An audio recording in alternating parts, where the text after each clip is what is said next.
Secretary উনি এই দরখাস্ত দিলেন 16 তারিখে জুলাই।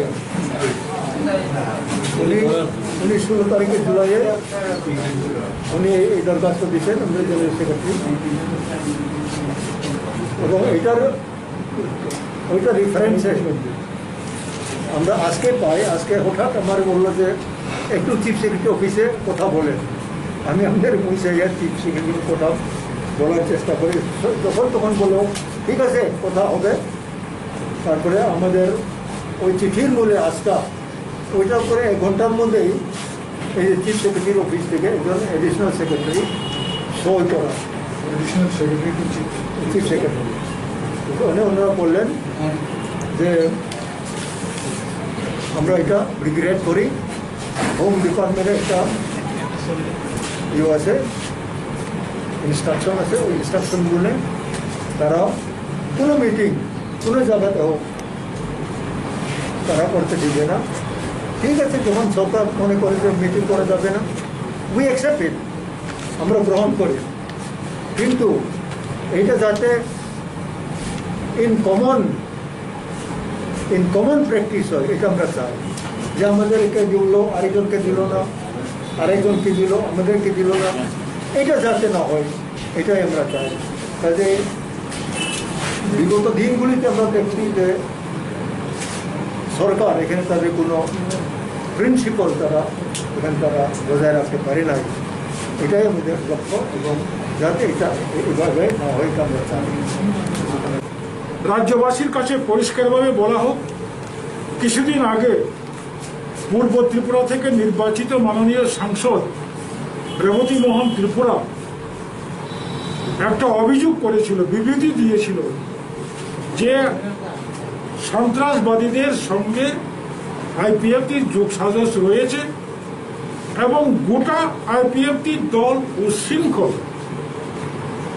এর পরিপ্রেক্ষিতে আইপিএফটি কেন্দ্রীয় কমিটির অফিস সেক্রেটারি বুদ্ধ দেববর্মা গত 16 তারিখ জুলাই রেবতী মোহন ত্রিপুরাকে জবাব চেয়েছে এবং তারা সাফাই দিয়েছে, সেটা অন্য ব্যাপার। আইএনপিটির বক্তব্য, রেবতী মোহন বাবুর বক্তব্য কি ব্যক্তিগত বক্তব্য না রেবতী বাবুর বক্তব্য কি বিজেপির বক্তব্য? যদি রেবতী মোহন বাবুর বক্তব্যই হয়ে থাকে, একজন এমপি, এই এমপির বক্তব্যকে রাজ্যের বিজেপি প্রদেশ কমিটি কি বলছে পরিষ্কার করে দেওয়া হোক। মানুষ বিভ্রান্তি, মানুষ ভাবছে, তাহলে পরে বিজেপির কাছে আমাদের একটা প্রশ্ন, আইপিএফটি যদি উগ্রপন্থীদের সঙ্গে যোগসাজশ রাখে, তাহলে কেন বিজেপি তাদেরকে নিয়ে সরকার চালাচ্ছে? রাজ্যবাসী কি মনে করবে যে বর্তমান বিজেপি আইপিএফটির জোট সরকার উগ্রপন্থী সরকার? এটা বিজেপির একটা স্পষ্ট বক্তব্য, স্বরাষ্ট্র দপ্তরের একটা স্পষ্ট বক্তব্য, অথবা সাংসদ মাননীয় রেবতী মোহন ত্রিপুরার বক্তব্য অসত্য, এগুলি বলুক, অথবা এই ব্যাপারে রাজ্যের স্বরাষ্ট্র দপ্তর অথবা বিজেপি প্রদেশ কমিটি একটা স্পষ্ট বক্তব্য রাখুক। কিছুদিন আগে রহস্যবাড়ি গঞ্জসারা বিভাগ রাখছি এবং রাজ্য সরকার যাহাতে সব দলের সঙ্গে সমানভাবে ব্যবহার করে, একদিকে শাসক দল তাদের রাজনীতি কর্মসূচি দলীয়ভাবে এবং প্রশাসনিক যন্ত্রের সুযোগ নিয়ে সেখানেও তারা তাদের রাজনীতি অ্যাক্টিভিটিস করবে, এটা তো হতে দেওয়া যায় না। আমরা এখন দেখব ইতিমধ্যে বিজেপি আইপিএফটি সারা রাজ্যে তারা যেভাবে দল বদল কর্মসূচি প্রোগ্রাম করে আইপিএফটি থেকে বিজেপিতে, বিজেপি থেকে আইপিএফটিতে যেভাবে তারা যোগদান করিয়েছে, এবং সারা রাজ্যে যেভাবে আইপিএফটি বিজেপির মধ্যে যে শরিকি দ্বন্দ্ব গোটা রাজ্যবাসীকে একটা সন্ত্রস্ত করে রাখছে, এটা যাতে না হয়। এবং আমরাও দেখব আগামী দিনে যদি রাজ্যের মুখ্য সচিব শাসক দলকে নিয়ন্ত্রণ করতে না পারে, এই গাইডলাইন থাকার পরে যদি শাসক দল তাদের প্রোগ্রাম সংগঠিত করে, আইএনপিটিকেও বাধ্য হবে আমাদের বিরুদ্ধে পুলিশি প্রশাসনের হয়রানি থাকার পরেও আমরাও বাধ্য হব শাসক দলের মতো আমাদের সংগঠন, আমাদের অ্যাক্টিভিটিস এক্সটেনশন করার জন্য। এটা গেল 2 নম্বর। আজকে আমাদের আইএনপিটি পার্টির একটা বৈঠক হয় এবং ওখানে আমাদের আলোচনা ক্রমে আগামী 25 তারিখ এডিসি হেডকোয়ার্টারের 9 অডিটোরিয়ামের আমাদের একটা প্রি প্রোগ্রাম একটা আছে, যেটা আগামী 25 তারিখ হবে। কিন্তু আজকে হঠাৎ আমাদের চিফ সেক্রেটারি অফিস থেকে আমরা খবর পাই যে ইট হ্যাজ বিন রিগ্রেটেড, তার মানে আমাদেরকে পারমিশন দেওয়া হয়নি। ওখানে সব কিছু আমাদের জেনারেল সেক্রেটারি কবরকও বলছেন এবং এটা 16 তারিখে উনি নিজের সঙ্গে দরখাস্ত দেন যে সব কিছু যেগুলি ফর্মালিটিস আছে এই যে কোভিড-19-এর পরিপ্রেক্ষিতে এইসব আমরা মানি এবং এখনও মানি এবং আমরা মেনেই চলি এটা। কিন্তু হোম মিনিস্ট্রির একটা গাইডলাইন, একটা নির্দেশ আছে মনে হয়, ওইটার পরিপ্রেক্ষিতে আমাদেরকে রিগ্রেট করা হলো, আমাদেরকে দিস অ্যালাউ করা হলো। ঠিক আছে, এটা যদি সবার জন্য হয় আমরা চাই, কিন্তু আমরা যারা বিরোধী আছি আমাদের জন্য সব কিছু রেস্ট্রিকশন, কিন্তু যারা রুলিং আছে তাদের কোনো আইন টাইন লাগে না। এটা যদি হয়তো গড়বড় হবে, এটা যদি আমরা দেখি যে তাদের পারমিশন ছাড়া হইতেছে, এগুলি তো আমরা নিশ্চয়ই আমরা প্রতিবাদ করব। তারপরেও আমরা খুব কন্ট্রোলে সংযমে আমরা আলোচনা করি এবং আমাদের যে সংগঠন আছে, আমাদের যে আইএনপিটি পার্টি এবং আইডব্লিউটি আইওয়াইএফটি, তাদের সঙ্গে আমাদের যোগাযোগে সব কিছু প্রোগ্রাম আমরা করি। এখন হোম মিনিস্ট্রি যদি এই গাইডলাইন থাকে, এটা তো গাইডলাইন খালি ত্রিপুরার জন্য হবে না, সারা ইন্ডিয়াতে হবে এটা। কাজে আমরা এটা দেখতে চাই যে এই সব কিছু গাইডলাইন এটা ঠিকভাবে চলুক, এটা আমরা চাই।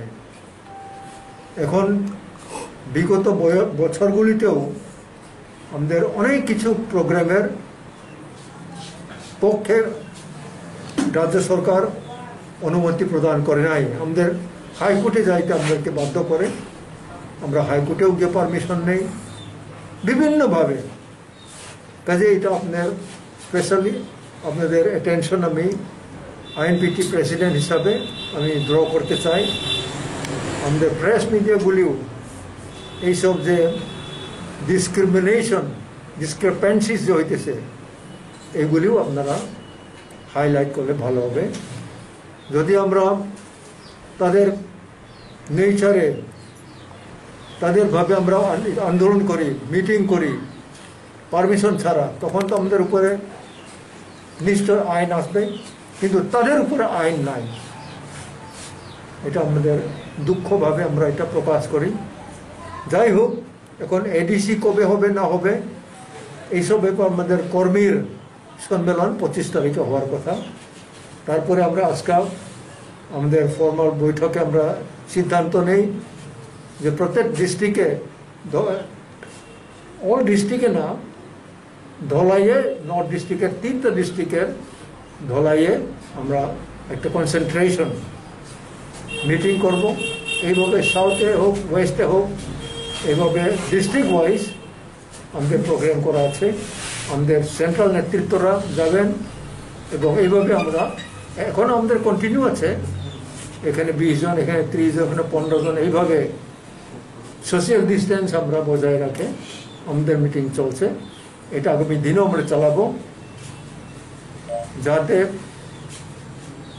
ত্রিপুরার সমস্ত অংশের লোক তারা আজকে তাদের সিদ্ধান্ত কি এটা আমরা তাদের দৃষ্টি আকর্ষণ করে, এবং আমাদের পার্টির যে বক্তব্য এডিসি কেমনে হলো এবং এডিসির জন্য যারা রিয়েল ফাইট করছে তারা এখনও আছে, কিন্তু যারা এডিসিতে কোনোদিন এডিসির পক্ষে আন্দোলন করে নাই, যারা বিরোধী করছে এডিসির এক্সিস্টেন্সের জন্য, তারাই সরকার চালাই আসছে।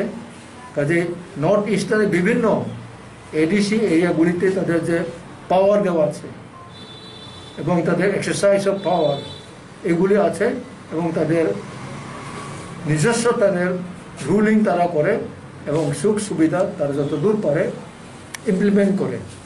কিন্তু ত্রিপুরাতে তো যারা বিরোধী করে আসছে তারাই রুলিং হলো। কাজে এখন আমরা চাই যে ত্রিপুরাতেও আমরা এডিসিতে এম্পাওয়ারমেন্ট করার দায়িত্ব আমাদের জনসাধারণের।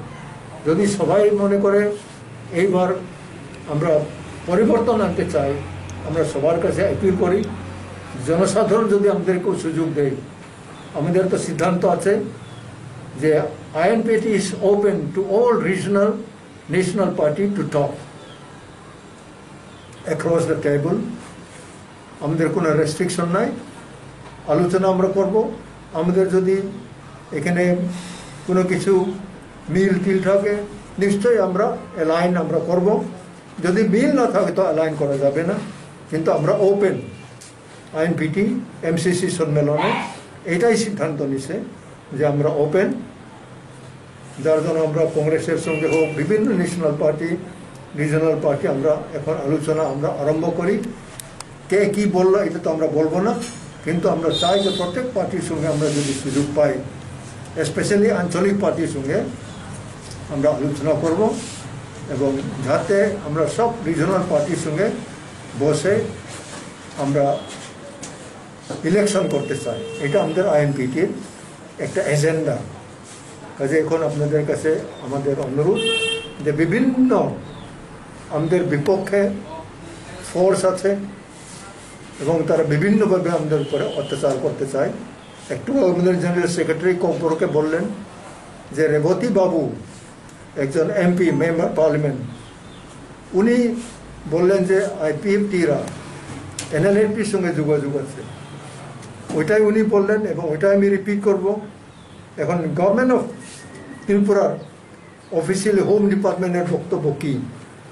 তারা এনএলএফটি যদি আইপিএফটির সঙ্গে তাদের যোগাযোগ এমপি যদি বলে থাকে, এটা স্টেটমেন্ট আসতে পত্রিকায় আমরা দেখলাম।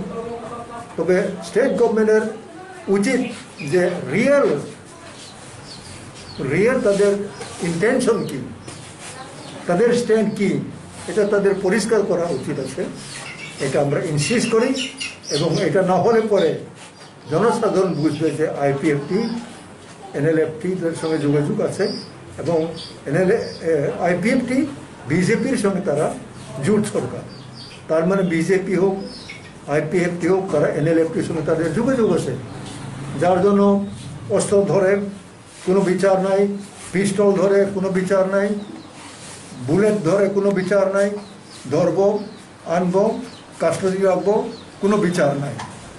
এইভাবে চলতেছে। তো আপনারাও দেখেন, আপনার পত্রিকায় তো আমরা এগুলি পড়ি, তাদের ফটো সহ রাউন্ড সহ পিস্তল সহ রিভলভার সহ আমরা দেখি, কিন্তু কোনো বিচার নাই। এইটা যদি ত্রিপুরাতে চলে, যারা সুযোগ চায় তারা তো সুযোগ নেবেই। কাজে আজকে আইএনপিকে এটা পরিষ্কার করে বলতে চাই আমাদের ত্রিপুরা রাজ্যবাসীর কাছে যে INPT S such we welcome every section of the people, and we want to enter into alliance with every and any regional party and to beat the forces which are against our ADC authorities, ADC institution. এবং আমরা চাই যাতে যে জনসাধারণের পক্ষে আমরা উন্নয়ন কাজ করতে পারি। এই সময়, এই খারাপ সময়ে, সারা পৃথিবীর এই খারাপ সময়ে আমাদের যা কিছু আছে রাজ্যে, এটাও যদি আমরা ঠিকভাবে কাজে পরিণত করতে পারি, আমাদের বিশ্বাস যে whatsoever little we have, we shall be able to give benefit to the people of the state. Thank you, ধন্যবাদ আপনাদের কাছে।